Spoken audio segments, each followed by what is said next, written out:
Hi friends, welcome to my channel. ఇప్పుడు నేను చదివి వినిపించబోయే చందమామ కథ పేరు పోలికలు.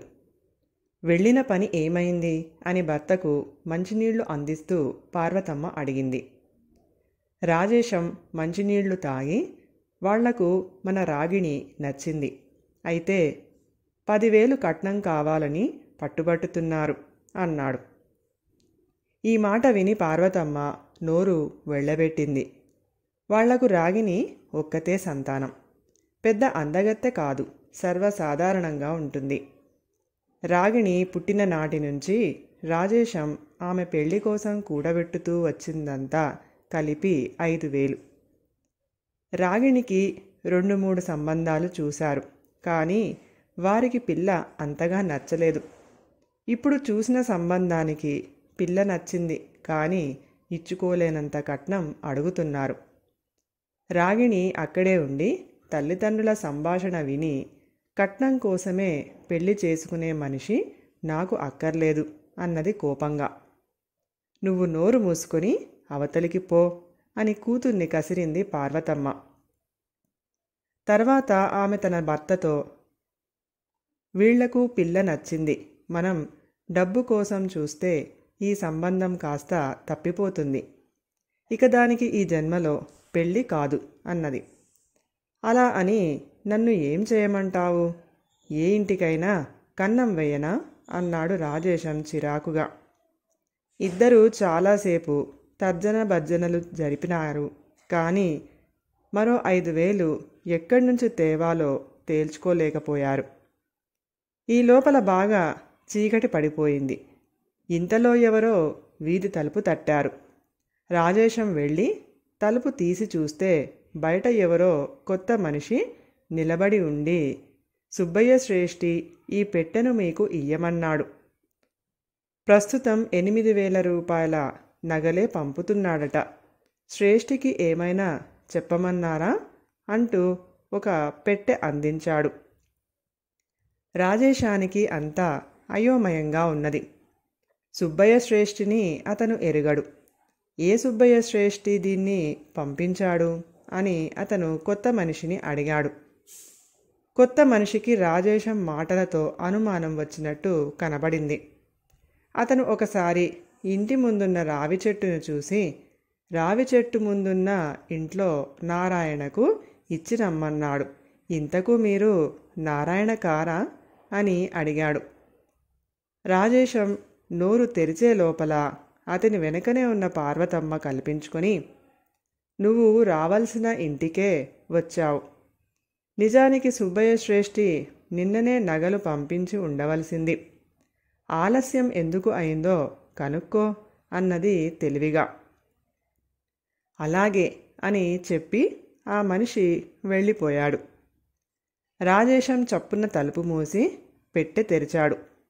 పెట్టెలో కళ్ళు మిరుమిట్లు గొలిపే నగలు ఉన్నాయి. 8,000 ఖరీదు చేసే నగలు. అమ్మాయి పెళ్ళి అయిపోయినట్టే అని ఆనందంగా అన్నది పార్వతమ్మ. నగలు ఎవరివో, నా పెళ్ళి ఎలా జరుగుతుంది అన్నది రాగిణి గుమ్మంలో నిలబడి అంతా చూస్తూ. నువ్వు నోరు మూసుకొని అవతలికి పో అని కసురుకొని కూతుర్ని లోపలికి పంపించి వేసింది పార్వతమ్మ. దేవుడు మనని కనికరించి కూతురి పెళ్లి చేసుకోమని ఈ నగలు పంపాడు. 2 రోజుల్లో వీటిని కరిగించి అమ్మేస్తాను అన్నాడు రాజేశం. దేవుడు అవకాశం అయితే ఇచ్చాడు గాని దాన్ని మనం ఉపయోగించుకోవద్దు. తెల్లవారేసరికి సుబ్బయ్య శ్రేష్ఠికి ఆ నగలు అందవలసిన చోట అందలేదు అని తెలిసిపోతుంది. రేపు ఆ మనిషి వచ్చి అడుగుతాడు, అప్పుడేం చేద్దాం అన్నది పార్వతమ్మ. నిజమే, ఒక పని చేద్దాం. నేను నగల పెట్టే పెరట్లో పాతిపెట్టుతాను. ఎవరైనా వచ్చి అడిగితే మాకేవీ తెలియదని చెబుదాం. వాడు నగల పెట్టె తెచ్చి మనకు ఇయ్యడం ఎవరు చూశారు గనక అన్నాడు రాజేశం. తర్వాత భార్యాభర్తలు నగల పెట్టెను తీసుకొని పోయి పెరట్లో కొబ్బరి చెట్టు కింద పూడ్చిపెట్టారు. తెల్లవాని ఎవరో వచ్చి కేకలు పెట్టసాగారు. భార్యాభర్తలు ఒకరికొకరు ధైర్యం చెప్పుకొని ముందు గదిలోకి వచ్చారు. క్రితం రాత్రి నగలపెట్టె తెచ్చిన మనిషి గుమ్మంలో నిలబడి ఉండి ఎంతో ఆందోళన పడే ముఖంతో, ఎంత మోసం, ఎంత దగ! నారాయణ పేరు చెప్పి నగలపెట్టె తీసుకుంటారా? అది పక్క వీధి నారాయణది. శ్రేష్ఠి నా పీక మీద కూర్చున్నాడు. మర్యాదగా నగలపెట్టె ఇచ్చేయండి అన్నాడు. పొద్దున్నే తాగి వచ్చి ఏమిటి రచ్చ అన్నాడు రాజేశం నిబ్బరంగా. పిచ్చివాడేమో, తలుపు మూసేసి రండి అన్నది పార్వతమ్మ. ఆ మనిషి రెచ్చిపోయిన గొంతుతో రాజేశం అతని లక్ష్య పెట్టకుండా, నువ్వు చీకట్లో ఆ నగలపెట్టె ఎవరి ఇంట్లో ఇచ్చావో మాకేం తెలియదు. శుభమా అని మా అమ్మాయి పెళ్లి పనులు ప్రారంభించబోతూ ఉంటే తెల్లవారకుండానే ఇదేం గొడవ అన్నాడు రాజేశం. పార్వతమ్మ అతనికి వంత పలికింది. మీకు ఇక ఆ శ్రమ తప్పింది, ఈ పెళ్లి జరగదు అంటూ స్తంభం చాటు నుంచి పెళ్లికొడుకు తండ్రి ఇవతలకి వచ్చాడు. అతన్ని చూసి భార్యాభర్తలు తెల్లబోయారు. ఆయన ఇలా అన్నాడు, మాకు కట్నం దమ్మిడి కూడా అవసరం లేదు. మాకు కావలసినది కుటుంబ గౌరవము, సాంప్రదాయమును. మీ గుణగణాలు నైజాము తెలుసుకోవాలనే అంత కట్నం కోరి గిల్టు నగలతో నాటకం ఆడించాను. మీ అసలు బుద్ధి తెలిసిపోయింది. మీరు డబ్బు కోసం గడ్డి తినే రకం. మీ పిల్లకు మీ పోలికలే వస్తాయి. అటువంటి అమ్మాయిని మేం చేసుకోం అన్నాడు. అకస్మాత్తుగా రాగిణి బయట నుంచి లోపలికి వచ్చి, ఆపండి, మీ వాదనకు అర్థం లేదు. తల్లిదండ్రుల ముక్కు ముఖము పిల్లలకు వస్తాయేమో గాని బుద్ధులు రానవసరం లేదు. మా వాళ్ళు నిద్ర లేస్తే వీలు పడదని చీకటితోనే లేచి నగలపెట్టెను రక్షక భట్లకు అప్పగించి వస్తున్నాను.